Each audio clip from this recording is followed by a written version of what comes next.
अस्सलाम वालेकुम। Emergency medicine में जो हमारा नेक्स्ट केस है that is about the intestinal obstruction. Intestinal obstruction क्या होती है कि इंटेस्टाइन में कहीं भी कोई ब्लॉकेज आ गई है, उसको हम इंटेस्टाइनल ऑब्स्ट्रक्शन कहते हैं। अब होता क्या है, इंटेस्टाइनल ऑब्स्ट्रक्शन के पेशेंट्स आपके पास किस तरह से आते हैं, एब्सोल्यूट कॉन्स्टिपेशन के साथ आते हैं कि 3 दिन से उन्होंने बिल्कुल भी ना ही स्टूल पास किया है ना ही फ्लेटस पास किया है। दोनों चीज़ें पास नहीं हो रही, स्टूल भी पास नहीं हो रहा, फ्लेटस भी पास नहीं हो रहा। ये होगा पेशेंट की कंप्लेन। फिर नेक्स्ट पेशेंट की कंप्लेन क्या है, वॉमिटिंग हो रही है बहुत ज़्यादा, और एब्डोमिनल डिस्टेंशन है, पेट फूल गया है। ओके, तो एब्सोल्यूट कॉन्स्टिपेशन फॉर 3 डेज या 72 आवर्स, फ्लेटस स्टूल नहीं पास हुआ, वॉमिटिंग है, एब्डोमिनल डिस्टेंशन है। ओके, तो उसके बाद आपकी कुछ हिस्ट्री पॉइंट्स हैं जिसमें आप देखें। सबसे पहले तो आपके हिस्ट्री पॉइंट्स क्या क्या होते हैं हिस्ट्री टेकिंग में, कि आपकी सारी वो जो कब से है, ठीक है, कॉन्स्टिपेशन का वो कह रहा है कि मुझे कॉन्स्टिपेशन है, कब्ज़ है, पूछे कब से है, तो उसने बताया कि 3 दिन से कॉन्स्टिपेशन है। आपने पूछा बहाना नहीं आ रहा या हवा खारिज नहीं हो रही, वो कहेगा बहाना भी नहीं आया, हवा भी खारिज नहीं हुई। ओके, फिर आप कहेंगे वॉमिटिंग, वो कहेगा हाँ उल्टियाँ आ रही हैं, पेट फूला फूला है। ओके, तो ये आपका लेके जाएगा इंटेस्टाइनल ऑब्स्ट्रक्शन की तरफ। फिर आपने कुछ पूछ लेना है कि आपकी कोई क्योंकि इंटेस्टाइनल ऑब्स्ट्रक्शन की जो मोस्ट कॉमन कॉज है वो एडहियंस है। Okay, post op adhesions. तो आपकी कोई रिसेंट कोई सर्जरी हुई हो, ठीक है, अनकरीब कोई सर्जरी हुई है, तो अगर वो कह रहे हैं हाँ सर्जरी हुई है अनकरीब, तो आपने एडहियंस की तरफ जाना है लाजमी। ओके, और भी बहुत सी कॉजेज़ हैं जिसमें हम देखेंगे कि कौन कौन सी होती हैं। अच्छा, आपने ना सबसे पहले पेशेंट अब आपके पास आया इसके साथ, तो आपने उसके वाइटल्स ले लिए, तो आपने उसकी पल्स नोट की। मे बी वो आपकी टेकिकार्डिया हो लेकिन बहुत ही ना फीबल सी होगी pulse, low volume feeble pulse होगी। फिर आपने उसका बीपी लिया तो मे बी आपको बीपी ड्रॉप मिले, और आपने रेस्पिरेटरी रेट लिया तो मे बी वो आपको ज़्यादा मिले, टेकिपनिक हो, ठीक है। और इसके अलावा जो है टेम्परेचर उसका मे बी एलिवेटेड हो, फीवर उसका हाई हो, तो ये चीज़ें जो है ना होती हैं। सॉरी। अच्छा, उसके बाद ना ओरल कैविटी, आप उसकी वाइटल्स लेने के बाद आप उनकी जनरल फिजिकल एग्जामिनेशन करोगे, तो जब आप उनका मुंह खोल के देखोगे तो मे बी उनका ड्राई टंग हो, मुंह बहुत खुश्क हो, डिहाइड्रेशन के साइंस आपको मिल जाएं। आप उनकी आईज थोड़ी देख लें तो मे बी आपको जॉन्डिस मिले, उनकी येलो आइज़ हों, ठीक है। तो अगर जॉन्डिस मिल रहा है तो मे बी उनको कोई गॉल स्टोन्स की हिस्ट्री हो कि गॉल स्टोन निकल के उसने जाके ब्लॉक कर दिया हो, ठीक है, तो ये भी हो सकता है। तो उसके बाद आप जीआईटी की इंस्पेक्शन करोगे, आप उनकी सबसे पहले पेट की सारी देखोगे कि कहीं हर्निया तो नहीं फील हो रहा कहीं पे, ठीक है, और कोई स्कार मार्क तो नहीं है रिसेंट सर्जरी का, ये विजिबल पेरिस्टाल्सिस तो नहीं है। फिर आप पैल्पेट करोगे, देखोगे कहीं टेंडरनेस तो नहीं है पेशेंट को, ठीक है, टेंडरनेस तो नहीं है, कोई मैस तो नहीं फील हो रहा आपको, ठीक है। और टेंडरनेस सजेस्ट कि पेरिटोनाइटिस हुआ है, और इन्फ्लेमेशन ऑफ पेरिटोनियम बेसिकली हुई है, तो वो भी हो सकती है। और उसके बाद मैस का कोई फील आपको हो रहा हो, या हाइपर रेजोनेंट परकशन नोट मिल रहा हो, या आप एसाइटिस एब्डोमिनल डिस्टेंशन एसाइटिस की भी तो हो सकती है ना, पोर्टल हाइपोटेंशन की वजह से एसाइटिस हो गई हो, या और किसी कॉज की वजह से। अच्छा, टीबी की हिस्ट्री भी लाजमी आपने लेनी है इन पेशेंट से कि आपको रिसेंट कोई टीबी तो नहीं हुई, क्योंकि टीबी की वजह से भी इलियोसिकल जंक्शन पे जो है ना वो हो सकता है ऑब्स्ट्रक्शन। उसके बाद आप उसकी बाउल साउंड्स ऑस्कल्टेट करोगे कि मे बी आपको साइलेंट मिले, स्लगिश मिले, या एग्जैजरेटेड मिले। ओके, और इसमें बहुत इंपॉर्टेंट है कि डिजिटल रेक्टल एग्जामिनेशन आपने करनी है। तो अब क्योंकि एक कॉज जो है ना इंटेस्टाइनल ऑब्स्ट्रक्शन का वो फीकल मैटर भी है कि कोई भी फीसेस जो है ना मतलब हार्ड हो गई हो जिसकी वजह से उसको कॉन्स्टिपेशन हो, तो आपने जब डिजिटल रेक्टल एग्जामिनेशन की में भी आपको हार्ड फीकल मैटर फील हो रहा हो या कोई मैस फील हो रहा हो, ठीक है, तो अब आपने जो है उसके रिसेसिटेट और इन्वेस्टिगेट करना है। पेशेंट की बहुत बुरी हालत होती है, तो आपने जो है अब सबसे पहले तो मैनेजमेंट से पहले मैं आपको बताऊंगी कि 2 तरह की होती हैं ऑब्स्ट्रक्शंस, डायनामिक या ए डायनामिक। डायनामिक मीन्स के मोटिलिटी में प्रॉब्लम है, स्ट्रक्चरल डिफेक्ट है, और ए डायनामिक मतलब फंक्शनल प्रॉब्लम है। स्ट्रक्चरल में क्या हो सकता है, कोई ना कोई स्ट्रक्चर में प्रॉब्लम आ गई है जिसकी वजह से मोटिलिटी जो है वो डिस्टर्ब है। मैनेजमेंट से पहले ना हम थोड़ी सी इंटेस्टाइनल ऑब्स्ट्रक्शन की ना क्लासिफिकेशन देख लेते हैं ताकि हमें पता हो कि किस तरह से हमने मैनेज करना है पेशेंट को। तो ये 2 तरह का हो सकता है, डायनामिक हो सकता है या ए डायनामिक हो सकता है। ए डायनामिक, डायनामिक में क्या होता है कि कोई ना कोई स्ट्रक्चरल प्रॉब्लम है, स्ट्रक्चरल। ओके, और ए डायनामिक में क्या है कि कोई फंक्शनल प्रॉब्लम है। ओके, स्ट्रक्चरल प्रॉब्लम में मोटिलिटी जो होती है वो ठीक होती है, बस कोई कोई स्ट्रक्चरल डिफेक्ट आ जाता है। फॉर एग्जांपल इंटेस्टाइन के अंदर कोई ऑब्स्ट्रक्शन है, फॉर एग्जांपल कोई फिकोलिथ हो सकता है।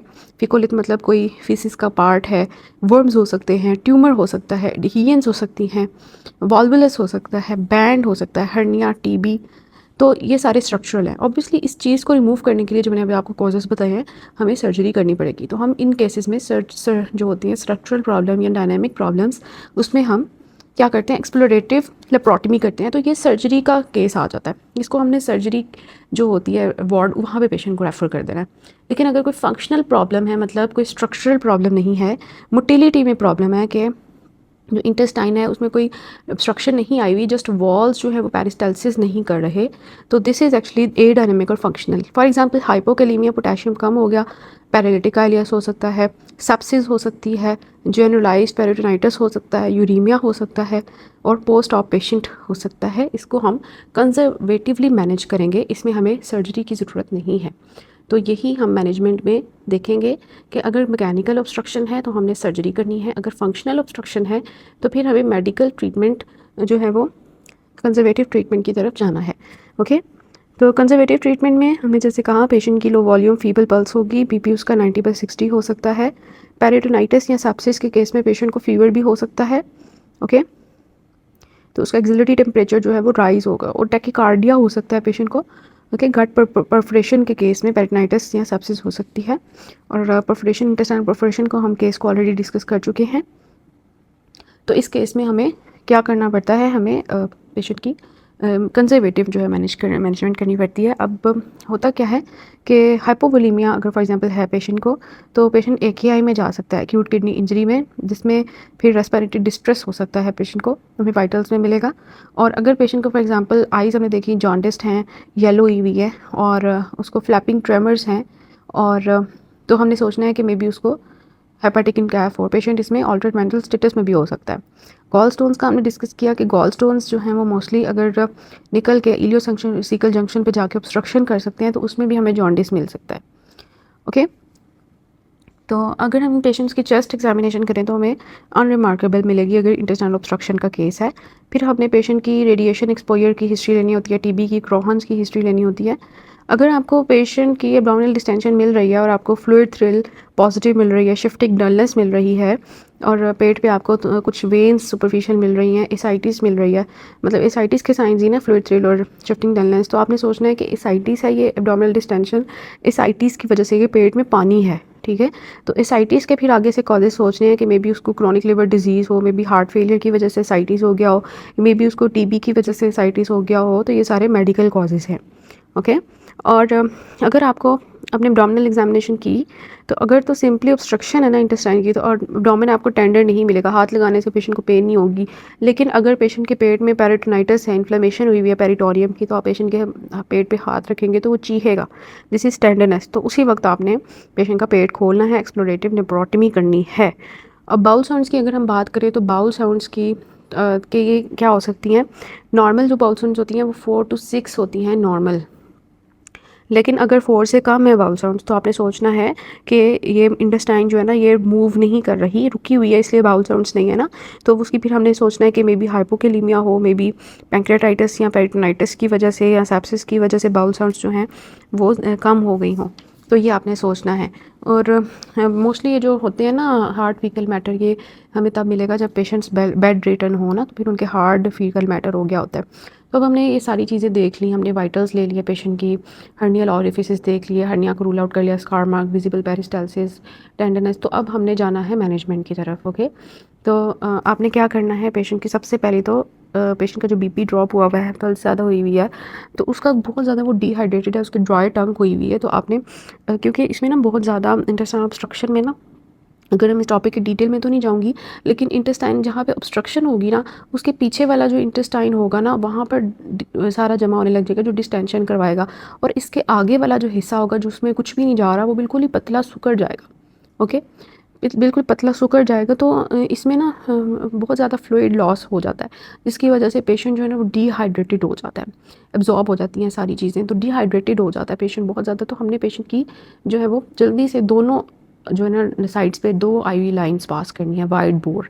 फिर हमने साथ ही आईवी लाइंस पास करके पेशेंट को एक हाथ में जल्दी से उसको रिंगर लैक्टेट लगा देना है और दूसरे बाजू में उसको हाथ में क्या लगा देना है, प्लेबोलाइट एम लगा देना है। ओके, तो 2 आईवी लाइन्स जल्दी से पास करके फ्लूइड पेशेंट को जाना चाहिए। साथ ही हमने पेशेंट के ब्लड सैंपल्स ले लेने हैं और उसकी सारी बेसलाइंस करानी है, क्रॉस मैच करवा लेना है ब्लड का कि अगर उसको सर्जरी करनी पड़ती है तो हम कर लें। और उसके बाद आपने, क्योंकि इंटेस्टाइनल ऑब्स्ट्रक्शन है तो अंदर जो खाना फंसा हुआ है उसको हमने बाहर निकालना है, तो हमने एनजी ट्यूब कर पास करके पेशेंट की डीकम्प्रेशन करानी है और हमने उसको फोली पास करके यूरिन आउटपुट मॉनिटर करवाना है। ओके, तो हमने उसको स्टैट में जल्दी से रिंगर लैक्टेट और नॉर्मल सलाइन जो है वो पास कर देनी है। 2 लीटर उसको फ्लूइड जो है वो जल्दी से जाना चाहिए, 2 लीटर। ओके, 2 लीटर फ्लूइड जो है उसको आईवी स्टैट जाना चाहिए। एक हाथ से रिंगर लैक्टेट लगा लो, एक हाथ पे नॉर्मल सलाइन लगा दो, या ये भी कर सकती हो कि प्लेबोलाइट एम जो है ना वो एक हाथ पे लगा दो और दूसरी साइड पे रिंगर लैक्टेट 1 लीटर लगा दो। ठीक है, ये आप जो है वो करेंगे। उसके बाद हम बात करते हैं कि और पेशेंट को क्या क्या जाना चाहिए। ठीक है, अब थोड़ी बेसलाइंस की बात कर लेते हैं। बेसलाइंस की बात कर लेते हैं कि हमने उसकी बेसलाइंस करवाई हैं तो हमने उसमें क्या क्या देखना है। बेसलाइंस में सबसे पहले तो आती है सीबीसी। ओके, सीबीसी में आप क्या क्या देखते हैं, आप उसकी जो है वो एचपी देखते हैं, आप उसके डब्ल्यूबीसीस देखते हैं और आप उसके प्लेटलेट्स देखते हैं। ओके, यही चीज़ें देखते हैं ना। तो अगर आपको फॉर एग्जांपल बहुत ज़्यादा जो है वो डब्ल्यूबीसीस राइज मिले हैं, ल्यूकोसाइटोसिस मिल रहा है, तो आपने सोचना है कि कोई इन्फेक्शन है। टीबी आपको नज़र आ जाएगा इसके अंदर थोड़ा सा कि टीबी बैक्टीरिया होगा तो न्यूट्रोफिल ज़्यादा हुए होंगे। ठीक है, इसी तरह आपने जो सीरम इलेक्ट्रोलाइट्स पेशेंट के कराए हैं तो आप उसमें पोटेशियम का लेवल देखो कि कहीं पोटेशियम कम होने की वजह से तो नहीं इंटेस्टाइनल ऑब्स्ट्रक्शन हो गई है डायनामिक वाली। ओके, आपने उसके रीनल आरएफटीज जो करवाए हैं उसमें आप देखें कि आरएफटीज तो डी रेंज नहीं है, क्योंकि आरएफटी डी रेंज हो तो पेशेंट को यूरीमिक इंसेफेलोपैथी हो जाती है। ओके, जिसकी वजह से इशू होता है। और आपने उसके एलएफटीज़ देख लेने। एलएफटीज़ में आपने ऑब्वियसली वो देखना कि जॉन्डिस वगैरह के जो आपको विजिबल नहीं है, बिलीरुबिन कैसा है, क्रोनिक लिवर डिजीज़ का पेशेंट तो नहीं है जिसकी वजह से एसाइटिस हुई हुई है। ठीक है, ये चीज़ें आपने नोट करनी है। उसके बाद आती हैं कि आपने पेशेंट के एक्सरे करवाने हैं, एक्सरे एब्डोमेन सपाइन और एक्सरे एब्डोमेन इरेक्ट। तो अगर आप इरेक्ट में अगर आपको एयर अंडर डायफ्राम मिल रही है तो मे बी वो परफोरेशन हो। ठीक है, हमने इंटेस्टाइनल परफोरेशन में देखा था कि इरेक्ट स्पाइन एक्सरे कराने से, इरेक्ट एब्डोमेन एक्सरे कराने से हमें जो है वो एयर अंडर डायफ्राम मिलती है। इट मींस के वहाँ पे इंटेस्टाइनल परफोरेशन है। और अगर आपको मल्टीपल एयर फ्लूइड लेवल्स मिल रहे हैं तो ये भी आपको लीड करेंगे कि आपने जल्दी से पेशेंट को, ऑब्स्ट्रक्शन है और आपको जल्दी से पेशेंट को खोलना है, उसकी सर्जरी करनी है। ठीक है, चेस्ट एक्सरे भी आपने लाजमी करवाना है जिससे आप उसकी एनेस्थीसिया फिटनेस और ईसीजी और कार्डियक ओपिनियन लेंगे। अल्ट्रासाउंड एब्डोमेन भी आपने करवा लेना है देखने के लिए कि फ्री पेरिटोनियल फ्लूइड, एसाइटिस तो नहीं है, बाउल मूवमेंट्स कैसी हैं, मैस तो नहीं है कोई, तो ये चीज़ें। और आपने जो है उसकी मेडिकल हिस्ट्री और सर्जिकल एक्सप्लोरेशन कब करनी है, मेडिकल थेरेपी कब करनी है, इसको आपने रूल आउट कर लेना है। कब आपने सर्जरी करनी है, कब आपने ओपन करना है पेशेंट को। ठीक है, उसकी बात कर लेते हैं हम। तो कब आपने पेशेंट को ओपन करना है, मतलब उसकी सर्जरी कब करनी है। तो सबसे पहले तो अगर तो ऑब्स्ट्रक्टेड हर्निया है, ओके, तो आपने ऑब्स्ट्रक्टेड हर्निया के केस में जल्दी से पेशेंट को ओपन करना है। अगर एडिहियंस के आपको लग रहा है कि एडिहियंस है, उसकी रिसेंट सर्जरी हुई है जिसकी वजह से वो एडिहियंस बन गई हैं, उसको मे बी उसको पहले भी सर्जरी हुई हो, तो आपने जल्दी से ओपन करके उसकी एडिहियनोलाइसिस करनी है। अगर हर्निया है तो उसको खोल के जल्दी से हर्निया को ट्रीट करना है, एडिहियंस है तो उसको ट्रीट करना है। अगर परफोरेशन है तो उसको ट्रीट करना है। परफोरेशन के केस में मैंने आपको बताया था अलग से वो टॉपिक है कि इंटेस्टाइनल परफोरेशन को कैसे ओपन करके जल्दी से हमने ट्रीट करना है।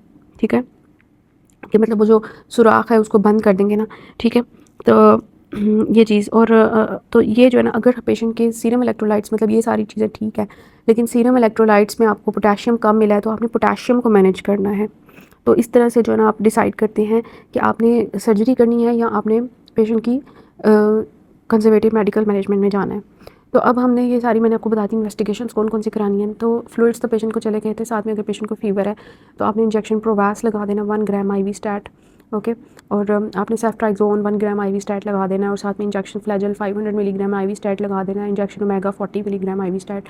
तो ये सारी इमरजेंसी मैनेजमेंट है कि आपने उसकी जल्दी से जो है ना, मतलब अगर पेशेंट आपके पास आया है एब्डोमिनल डिस्टेंशन के साथ, कॉन्स्टिपेशन एब्सोल्यूट है फॉर 72 आवर्स और वॉमिटिंग के साथ, इंटेस्टाइनल ऑब्स्ट्रक्शन की कॉजेज़ को रूल आउट कर लें, टीबी को रूल आउट कर लें, उससे हिस्ट्री ले लें, रिसेंट सर्जरी तो नहीं हुई, इस तरह की सारी बातें आपने उसने पूछ लिया, आपने एक्सरे करा लिया, उसका बेस लाइन्स करा लिया, उन सबको रूल आउट किया कि RFTs LFTs देखे, आपने CBC देखी। ठीक है, और आपने जल्दी से डिसाइड किया कि पेशेंट को क्या उसकी सर्जरी होनी चाहिए या उसकी मेडिकल मैनेजमेंट होनी चाहिए। मेडिकल मैनेजमेंट में आपने जो भी पेशेंट आएगा आपने फ्लूइड तो लाजमी लगाना है। ठीक है, साथ में प्रोवास, ओमेगा, एंटीबायोटिक्स और ये चीज़ें तो लाजमी पेशेंट को जाएंगी, ठीक है।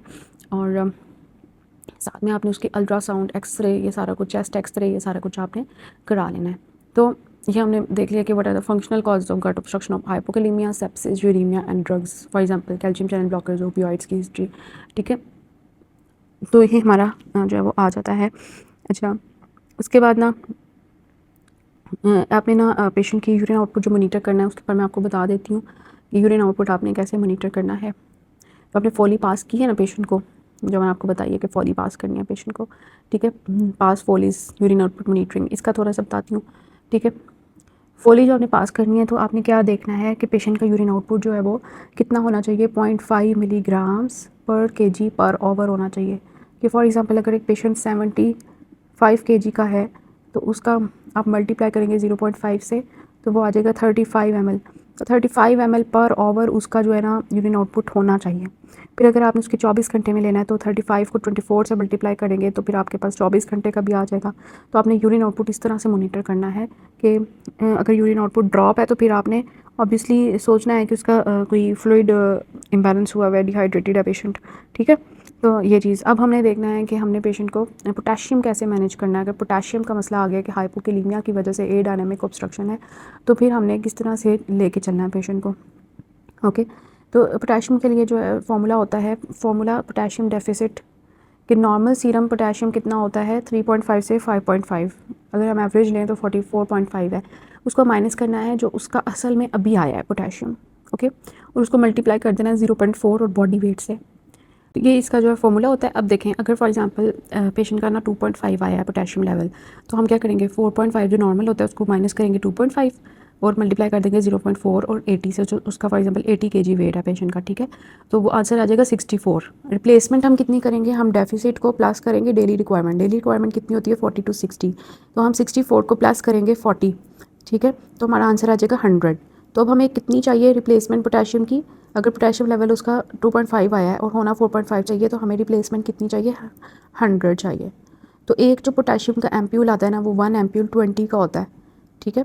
और अगर हम फॉर एग्जांपल पेशेंट को प्लाज्मोलाइट जो है प्लेब एम लगा रहे हैं, प्लेबोलाइट एम लगा रहे हैं, ठीक है। तो एक प्लेबोलाइट एम के अंदर कितने होते हैं 20 होते हैं, ठीक है। एक प्लेबोलाइट एम जो है उसमें होते हैं 20, ठीक है। तो अगर हम साथ में एक एम्प्यूल पोटेशियम का लगाएं तो ये 20 + 20 कितना हो गया 40, ठीक है, 40 हो गया। तो हम अगर प्लेबोलाइट एम जो है वो 40 मतलब एक सुबह लगाएं प्लेबोलाइट एम के अंदर एक एम्प्यूल डाल के, एक सुबह लगाएं एक शाम को लगाएं BD, ठीक है। सुबह लगाएं शाम को लगाएं तो 40 + 40 कितना हो गया 80, कितना रह गया 100 लगाना था ना तो 20 रह गया। तो अब हम कैसे निकालेंगे 20 कैसे पूरा करेंगे, हम दोपहर को उसको रिंगर लैक्टेट लगा देंगे। जो रिंगर लैक्टेट होता है ना, ठीक है, रिंगर लैक्टेट जो 1 लीटर होता है ना उसमें 5 होता है, 5 होते हैं, ठीक है। तो उसके साथ हम आधा पोटेशियम का भी लगा देंगे एम्प्यूल। तो ये कितना हो गया, एक जो था पोटेशियम का वो 20 था तो आधा 10 होगा, तो 10 + 5 कितना हो गया 15, 15 + 80 कितना हो गया 95, ठीक है। तो तकरीबन इसको 100 पोटेशियम चला गया। समझ आ रही है? ये देखिए मैं आपको दोबारा बताती हूँ, पोटेशियम नॉर्मल होना चाहिए 4.5 लेकिन पेशेंट का आया 2.5, तो इसको इस तरह से हमने, पेशेंट कितने का वेट था 80, तो 0.4 और 80 से मल्टीप्लाई किया, आंसर आ गया 64। रिप्लेसमेंट जो है ना वो होती है डेफिसिट प्लस जो पेशेंट की वैल्यू आई है मतलब डेली रिक्वायरमेंट, ठीक है। तो हमने 64 को प्लस किया, डेली रिक्वायरमेंट होती है तकरीबन जो आपने याद रखनी है वो 40, तो ये हो जाती है 100। अब हमने 100 पोटेशियम पेशेंट को लगाना है तो हम क्या करेंगे सुबह शाम प्लेबोलाइट एम लगाएंगे, ठीक है, सुबह शाम 2 टाइम्स, और एक टाइम दोपहर को हम रिंगर लैक्टेट लगा देंगे। अब प्लेबोलाइट एम के अंदर कितना पोटेशियम होता है 20, और पोटेशियम का अपना जो एम्प्यूल आता है वो भी कितना होता है 20, ठीक है। तो 20 + 20 हो गया 40, और प्लेबोलाइट हमने दिन में 2 दफ़ा लगाना है ना तो ये हो जाएगा 40 + 40 80, और 20 रह गया। रिंगर लैक्टेट में पोटेशियम कितना होता है 5, और हमने आधा एम्प्यूल रिंगर लैक्टेट में पोटेशियम का भी डाल दिया, तो आधा एम्प्यूल कितना हो गया 20, एक एम्प्यूल होता है ना 10, तो ये हो गया 15। तो हमने 80 + 15 जो है ना 95 तकरीबन पेशेंट को पोटेशियम जो है वो चला गया। तो इस तरह से हम पोटेशियम जो है पेशेंट का लगाते हैं। होप आपको अब समझ आई होगी जो मैंने दोबारा एक्सप्लेन किया है कि किस तरह से हमने पोटेशियम पेशेंट का मेंटेन करना है। ठीक है, तो अब देखिए कि इस तरह से हमने पेशेंट को पोटेशियम जो है वो रिप्लेस करना है। ठीक है, अब जो है ना हम आते हैं कि पेशेंट का जो है ना हमने वो भी मेंटेन कर लिया, पेशेंट को फ्लूइड्स लगा दिए, हमने उसको एंटीबायोटिक्स दे दिए, फ्लैजल, सिप्रोफ्लॉक्सासिन या सेफ्ट्राइजोन जो भी हमें देना है, ओमेप्राजोल लगा दिया, उसको एनपीओ कर दिया, हमने मोबिलाइज़ करवाया। ठीक है, अब अगर तो हार्ट फीकल मैटर है तो उसको हम कैसे ट्रीट करेंगे।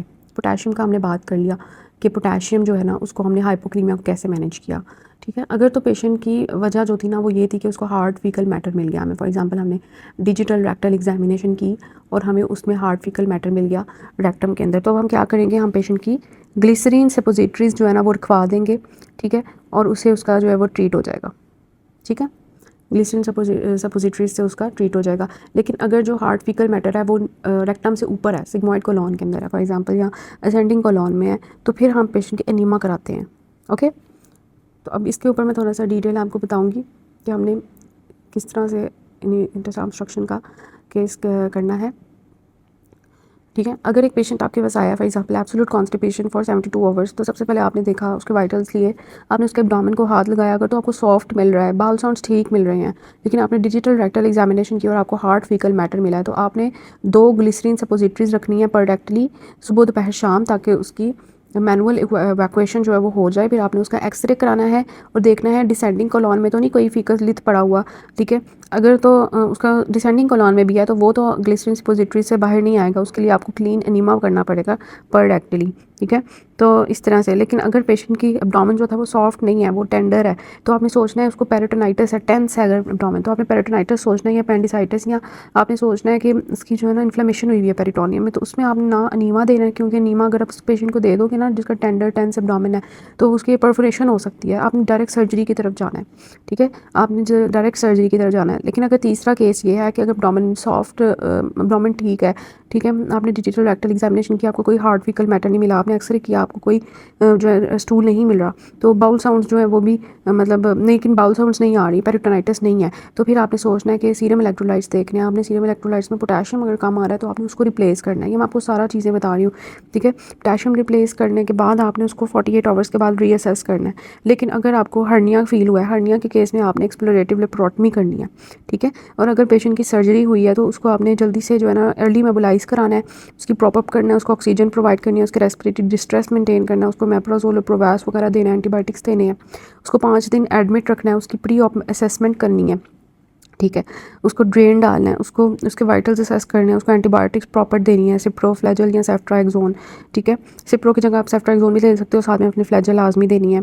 और आपने उसको दिन में 2 दफ़ा जो है ना वो प्लेबोलाइट एम देना है, और एक टाइम जो है ना आपने डिंकलेक्टेड, या 2 टाइम डिंकलेक्टेड और एक टाइम प्लेबोलाइट एम भी दे सकते हो।